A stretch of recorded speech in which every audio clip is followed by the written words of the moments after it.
Их хүн биеэ хувааж үрээ төрүүлдэг бол багш хүн ухаан хувааж шавээ төрүүлдэг гэсэн мэрэг үг бий.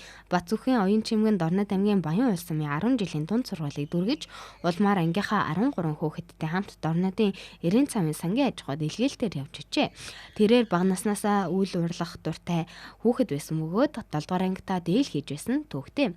Үйл урлах игэлгүй эрдэмт дуртай байсан тэрээр 1997 онд багшийн их сургуулийг техник урлагийн багш мэрэгчлээ дүргэж олон 10 шавь нарыг бэлтгэсэн байна.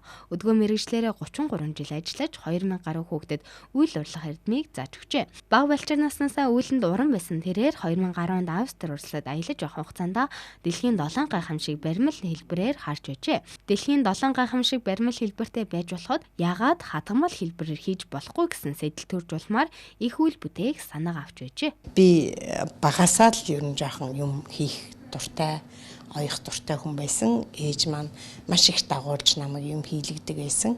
7 дугаар ангид байхасаа л одоо Монголд илүү оёж эхэлж байсан. За зүү орох хурлыг бол одоо 10 дугаар анги төгсөж явах жилдээ бол ерөнхийдөө сурсан. Бүр яг шимтэн одоо бүтээл хийх талдаа бол ер нь нэлээд хожуу эхэлсэн. Шавнартаа бол одоо нэлээд заадаг байсан.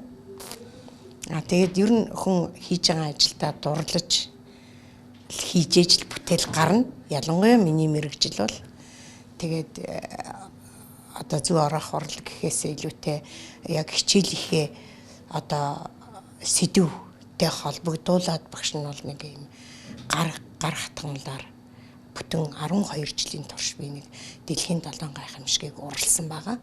Би ажилдаа явж ирээл би яг тэр 12 жилийн туршид бол би ер нь гэрийн ажлыг бол ер нь орхисон.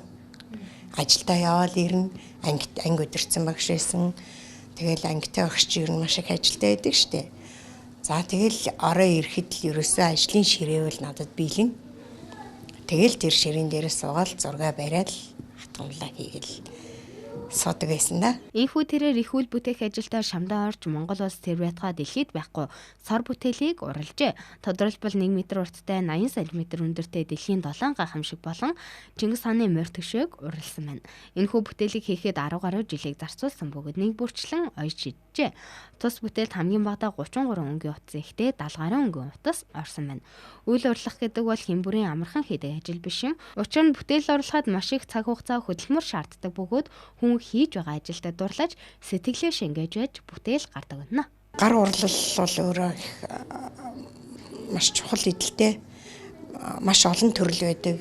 Хэрээсэн хатгамал, хавтгай төвгөр хатгамал, битүү хавтгамал гэл битүү хавтгай хатгамал, тэгэл зүү орох хурлал гэл энэ дотроо маш олон төрөл байдаг. Тэрэн дотроос зүү орох хурлал маань болохоор бүр өв уламжлагдсан ирсэн зөвхөн Монголд одоо тий дэлхийд оршин тогтнож байгаа улс үндэстэн дотроос зөвхөн Монгол улсад л энэ хатгамал маань байдаг гэдэг нь маш бахархалтай, маш гоё. Зүү орох хурлалаар ингээд бүтээл хийгээ сууж яхад бол маш их миний хувьд ч тий маш их юм тайвшираад яг ингэ хийж байгаа бүтээлдээ анхаарлаа хандуулаад дараа нь гарсан бүтээл маань одоо би бол тийм нэг бизнес утгаар бол хийдэггүй.